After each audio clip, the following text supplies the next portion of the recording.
Assalamualaikum warahmatullahi wabarakatuh. Pertama-tama, perkenalkan nama saya Nurlianti dengan NIM 232211122, program studi ilmu komputer kelas A. Tujuan pembuatan video ini yaitu untuk memenuhi tugas nilai akhir semester mata kuliah algoritma dan struktur data, di mana materi yang akan saya jelaskan adalah tentang pemrograman algoritma sequential search.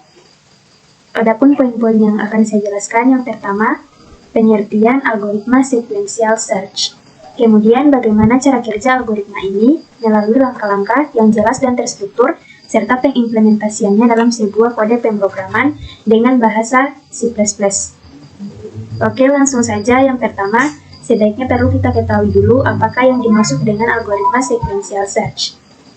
Jadi, algoritma sekuensial atau yang lebih dikenal sebagai algoritma pencarian sekuensial adalah metode pencarian yang digunakan untuk menemukan suatu elemen dalam sebuah daftar atau array dengan memeriksa setiap elemen satu persatu secara berurutan dari awal hingga akhir.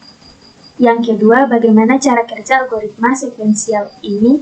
Jadi, cara kerja algoritma sekuensial ini yaitu yang pertama, mulai dari elemen pertama. Algoritma mulai dari elemen pertama dalam array atau daftar. Kemudian periksa elemen, bandingkan elemen saat ini dengan nilai yang dicari atau K. Kemudian yang ketiga, cocok atau tidak. Jika elemen saat ini cocok dengan nilai yang dicari, algoritma akan berhenti dan mengembalikan indeks dari elemen tersebut. Jika elemen saat ini tidak cocok, lanjutkan ke elemen berikutnya. Kemudian ulangi prosesnya. Ulangi langkah 2 dan 3 hingga elemen yang dicari ditemukan atau hingga semua elemen telah diperiksa. Dan hasil akhir, jika elemen yang dicari ada atau ditemukan, algoritma akan mengembalikan indeks dari elemen tersebut. Jika elemen yang dicari tidak ditemukan setelah memeriksa semua elemen, algoritma akan mengembalikan nilai khusus, biasanya -1, untuk menunjukkan bahwa elemen tidak ditemukan. Oke, jadi itu tadi pengertian tentang algoritma sequential search dan bagaimana cara kerja dari algoritma tersebut. Setelah itu, saya akan lanjut bagaimana mengimplementasikannya di dalam sebuah kode pemrograman di C++. Untuk mempercepat, langsung saja di sini saya klik Ctrl N. Yang pertama, include IOString.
Oke, jadi di sini saya sudah selesai membuat kode programnya. Di sini saya akan mencoba menjalankannya.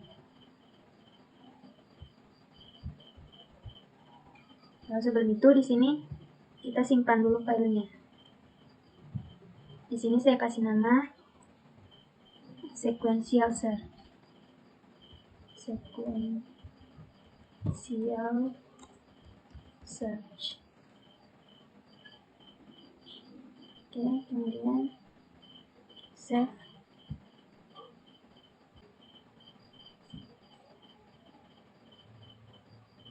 Nah, jadi ini dia hasilnya, yaitu hasil dari penginputan tadi, elemen 8 ditemukan pada indeks keempat. Berarti kode yang saya buat sudah berhasil dijalankan. Dan di sini saya akan menjelaskannya satu persatu. Yang pertama mulai dari di sini input IOStream. Yang kedua ada user namespace std. Kemudian di sini yang ketiga ini deklarasi fungsi dengan menerima 3 argumen, yaitu sebuah array R, jumlah elemen dalam array yaitu n dengan tipe data integer. Kemudian nilai yang akan dicari dituliskan dengan key. Kemudian sini memulai looping for yang akan berjalan dari indeks 0 sampai dengan nilai -1 untuk mengecek setiap elemen array. Setelah itu, ini untuk mengecek apakah ada indeks i sama dengan k atau nilai yang dicari. Maksudnya, pada setiap iterasi looping, kita periksa apakah elemen array pada indeks i ini sudah sama dengan k atau nilai yang sedang dicari. Jika elemen ditemukan atau if ini benar, maka kembalikan indeks pada i di mana elemen tersebut ditemukan. Jadi jika elemen itu ditemukan atau if ini tadi benar, maka kembalikan indeks i ini di elemen tersebut ditemukan.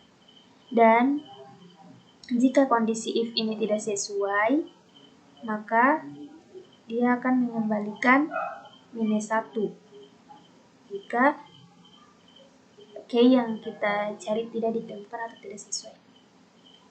Kemudian in main, di sini mendefinisikan fungsi utama main atau deklarasi fungsi utama.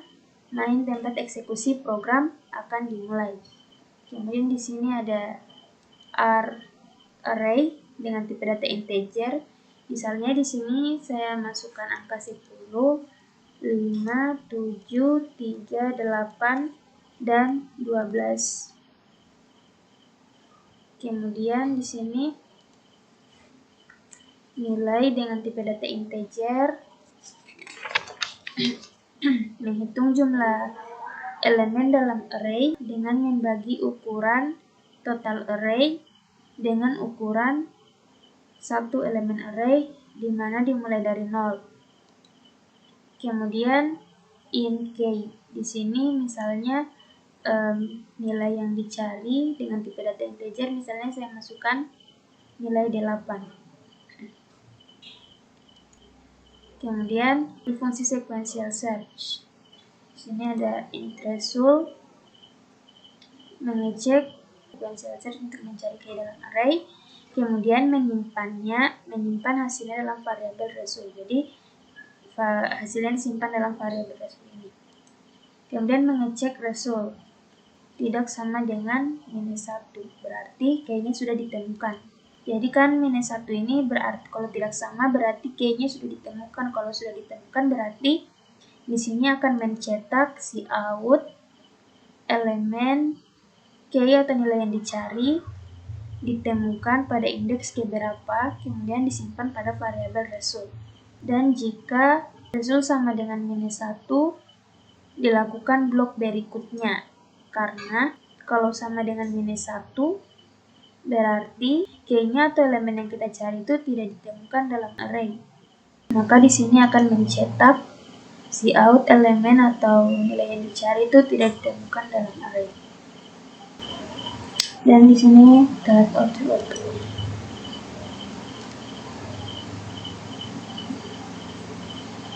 Jadi elemen 8 ditemukan pada indeks keempat. Kemudian kita akan mengeceknya. Elemen 8 pada indeks keempat. Di sini kita hitung mulai dari 0 karena array itu dimulai dari 0. 0, 1, 2, 3, 4.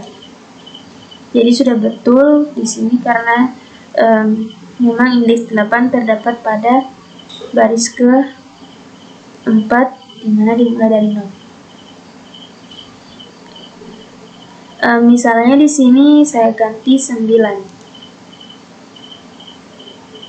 Karena di sini saya ganti angka 9. Kemudian saya akan coba jalankan.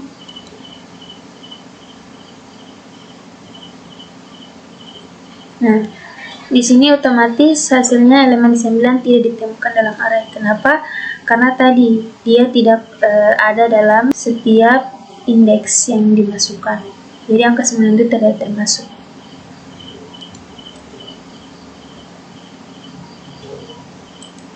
Kita ganti lagi angka 8.